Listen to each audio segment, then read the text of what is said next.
हुई। Nifty bank break से पहले 350 पॉइंट ऊपर था, अब 290 अंकों की बढ़त रह गई है। लेकिन हाँ, बैंकों में अभी भी तेजी का ही सिलसिला कायम है। दरअसल आज सुबह में सबसे बड़ी डेवलपमेंट ये निकल कर आई कि ग्लोबल बॉन्ड इंडेक्स में भारत भी शामिल होता हुआ दिखाई देगा और अनुमान यही जताया जा रहा है कि 20 से 25 अरब डॉलर का निवेश आ सकता है। यही वजह है कि आज शुरुआती कारोबार से ही रुपये मजबूत है। बैंकिंग स्टॉक्स में एक रिकवरी देखने को मिली, लेकिन इकोनॉमिस्ट इसे कैसे देख रहे हैं, इसका क्या बड़ा इंपैक्ट रहेगा, जेपी मॉर्गन के साजिद चिनॉय क्या कह रहे हैं, वो आपको सुनाते हैं। Given the amount of assets that track this index and given India's 10% weight, I think from this index, the direct flow will be somewhere in the range of $20 to $25 billion starting from next June over a 10-month period. And then, of course, there'll be some catalytic flows that amount because of this. But I think the larger issue is not so much about the quantum of money. It's about two other things. One is to just have some more heterogeneity in the investor space in the bond market. The more heterogeneity you have, the better price discovery you will have in both directions. You know, bond money and debt money now has become, attracts a lot of indices, that this is passive money that's here for the long term, and therefore is in a way India tapping into the global pool of savings to finance its current account deficit. और साथ ही JP Morgan के संजय मुकीम कह रहे हैं कि भारतीय बाजार global बाजार से अलग नहीं चल सकते। भारतीय बाजारों में नरमी जारी रह सकती है, लेकिन बैंकों के नतीजे अच्छे रहेंगे, खासतौर से इस डिसीजन के बाद। I personally don't expect any decoupling of India's equities to the global equity sentiment. And that's a theme that we've been writing about for a while, that India's great in the long term, all this structural growth is real.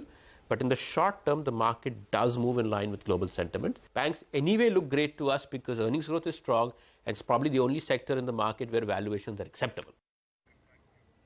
और banking stocks में हमने देखा ही है सुबह से क्या तेजी बनती दिखाई दी है। एसबीआई इनफैक्ट सबसे ज्यादा बढ़त की तरफ बैठा है आज। चलिए अब खिलाड़ी नंबर 1 का जो अपडेट है वो आपकी स्क्रीन पर लेकर आते हैं। क्या कुछ बदला है और उसका कितना फायदा इनके पोर्टफोलियो में मिल रहा है, वो आपकी स्क्रीन पर लेकर आएंगे।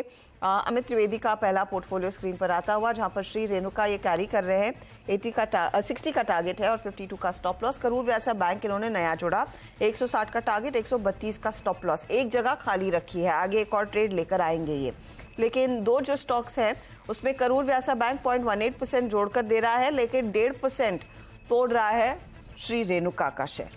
अगला पोर्टफोलियो आपकी स्क्रीन पर आ जाएगा और वो है ओशो कृष्ण का ग्रासिम वरुण बेवरेजेस। 2 ट्रेड्स इन्होंने कैरी किए तेजी में। 2020 का टारगेट ग्रासिम पर, 1870 स्टॉप लॉस है। वरुण में भी बाय कॉल इन्होंने दिया था, 970 का टारगेट, 890 का स्टॉप लॉस कैरी कर रहे हैं। कॉनकॉर पर एक सेल कॉल इन्होंने जोड़ा है, अभी 700 का टारगेट है और 742 के आसपास स्टॉप लॉस रहेगा। रिटर्न्स की स्थिति, ग्रासिम 0.14% जोड़ रहा है, कॉनकॉर 0.10% जोड़ रहा है, लेकिन आधे % का दबाव वरुण बेवरेजेस की तरफ से आता हुआ। प्रदीप का पोर्टफोलियो देखें तो एक कैरी किया, एक नया जोड़ा और एक जगह खाली है। नजारा टेक कैरी किया है, 1000 का टारगेट, 833 स्टॉप लॉस। हुडको नया जोड़ा है, 88 का टारगेट है, 73 का स्टॉप लॉस है। अब रिटर्न्स देखें तो नज़ारा इनको लगभग 1% जोड़कर दे रहा है, लेकिन हुड को थोड़ा सा निराश कर रहा है, 0.19% तक की गिरावट इधर। अब ओवरऑल रिटर्न्स की स्थिति कैसी बनी है वो आपकी स्क्रीन पर आ रहा है। प्रदीप फोर्टचंदानी पॉजिटिव टेरिटरी में आते हुए, लेकिन ओशो और अमित त्रिवेदी अभी भी नेगेटिव रिटर्न से जूझ रहे हैं। देखते हैं एक एक स्टॉक और अमित और प्रदीप जोड़ पाएंगे तो तस्वीर क्या उभर कर आती है। चलिए लेंगे इसी मोड़ पर एक छोटा सा ब्रेक के बाद पूरा ध्यान रहेगा कमोडिटी मार्केट के एक्शन पर। आप बने रहे CNBC आवाज के साथ।